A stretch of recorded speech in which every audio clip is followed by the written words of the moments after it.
नमस्कार. आपण सगळेच देवपूजा करतो, पण त्याचा खरा अर्थ आपल्याला नेहमीच कळतो असं नाही.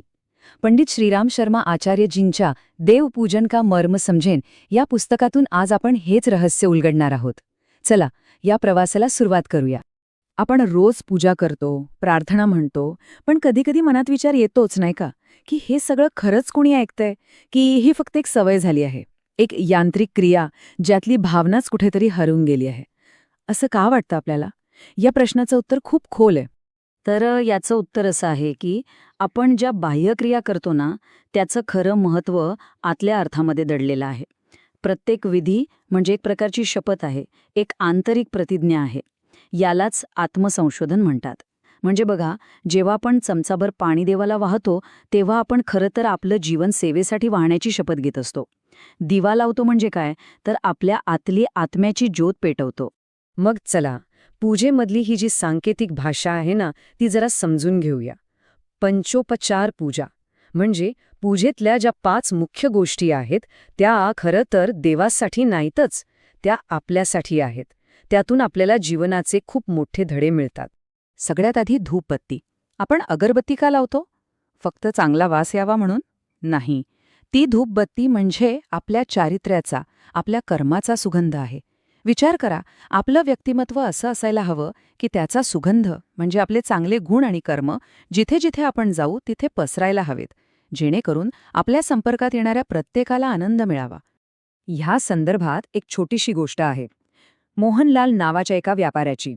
ते इतके प्रामाणिक होते, इतके सज्जन होते की त्यांच्या चांगुलपणाचा सुगंध, त्यांची कीर्ती संपूर्ण बाजारात पसरली होती.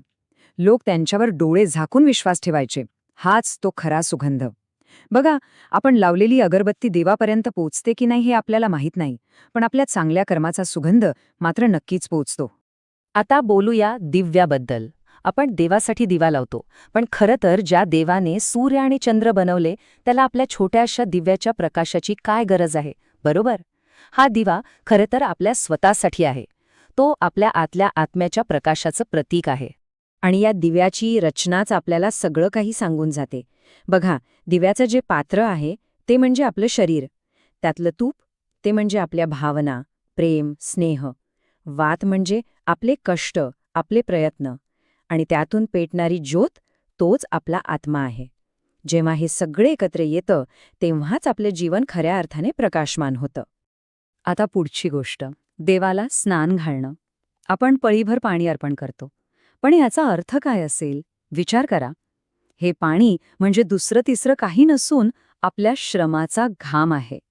ही एक प्रतिज्ञा आहे की मी जे कष्ट करेन, जो घाम गाळेन, तो फक्त माझ्यासाठी नाही तर समाजाच्या भल्यासाठीही असेल. आणि श्रमानंतर येते कमाई. आपण अक्षता वाहतो म्हणजे तांदूळ. याचा अर्थ काय? याचा अर्थ आहे वाटून घेणं. आपण जे काही कमावतो, जे काही मिळवतो, त्यात आपला एक अदृश्य भागीदार आहे, तो म्हणजे हा समाज. त्यामुळे आपल्या कमाईचा काही हिस्सा समाजासाठी, चांगल्या कामांसाठी देणं हे आपलं कर्तव्य आहे. सगळं काही फक्त स्वतःसाठी नाही. आणि हे तत्वज्ञान तर आपल्याला एका मोठ्या सत्यापर्यंत घेऊन जातं. देव आपल्या आयुष्यातला किती टक्के भागीदार आहे असं वाटतं? तर उत्तर आहे 50%. हो, बरोबर ऐकलात, 50%. आपलं शरीर आणि आपला आत्मा यांचं जसं नातं आहे तसंच हे नातं आहे. आणि जर तो 50% भागीदार असेल तर त्या भागीदारीचा सन्मान आपण करायलाच हवा. म्हणजे आपण जे मिळवतो त्यातला हिस्सा त्याला द्यायला हवा. केवळ अक्षतम समर्पयामी म्हणून 4 तांदळाचे दाणे वाहून आपली जबाबदारी संपत नाही. आणि 5वं प्रतीक आहे चंदन. चंदनाची खासियत काय आहे? ते स्वतः तर सुगंधित असतंच, पण त्याच्या संगतीत येणारी इतर झाडेही सुगंधित होतात. आपलं जीवनही तसंच असायला हवं. आपण आपल्या चांगुलपणाने फक्त स्वतःच नाही तर आपल्या आजूबाजूच्या लोकांना आणि वातावरणालाही चांगलं बनवलं पाहिजे. बरं, पूजा कशी करायची हे तर आपण प्रतिकात्मक रूपात पाहिलं, पण आता प्रश्न हा आहे की आपण कोणाची पूजा करतोय? देव म्हणजे नक्की कोण? तो मंदिरात आहे, मूर्तीत आहे की कैलास पर्वतावर? या पारंपरिक कल्पनेच्या पलीकडे जाऊन बघण्याची गरज आहे. सत्य हे आहे की देवत्व बाहेर कुठल्या मंदिरात नाही, ते आपल्या आतच आहे. करुणा, धैर्य, श्रद्धा, निस्वार्थ सेवा, ज्ञान हे जे सद्गुण आहेत ना, याच खऱ्या देवता आहेत. जेव्हा आपण ह्या गुणांना आपल्या आयुष्यात आणतो, त्यांची जोपासना करतो, तेव्हाच आपण खऱ्या अर्थाने देवाची पूजा करत असतो. हे समजून घेण्यासाठी ना भगवान शंकरांपेक्षा उत्तम उदाहरण कोणतं असू शकतं?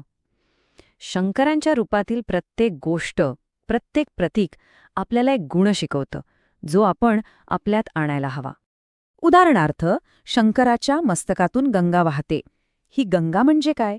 ही आहे ज्ञानाची गंगा. संदेश अगदी स्पष्ट आहे. आपलं डोकं ज्ञानाने भरलेलं असावं आणि ते ज्ञान केवळ स्वतःपुरतं न ठेवता समाजाच्या भल्यासाठी सतत वाहत राहावं. त्यांच्या कपाळावर चंद्र आहे. तो कशाचं प्रतीक आहे? मानसिक संतुलनाचं. आयुष्यात सुख, दुःख, हार, जीत हे सगळं चालूच राहणार. पण दोन्ही परिस्थितीत मनाचा तोल न ढळू देणं हे महत्वाचं आहे. अगदी सायकल चालवण्यासारखा आहे, बॅलन्स गेला की पडलो. आणि तिसरा डोळा, तो काही खराखुरा डोळा नाहीये. तो आहे विवेकाचा डोळा, दूरदृष्टीचा डोळा.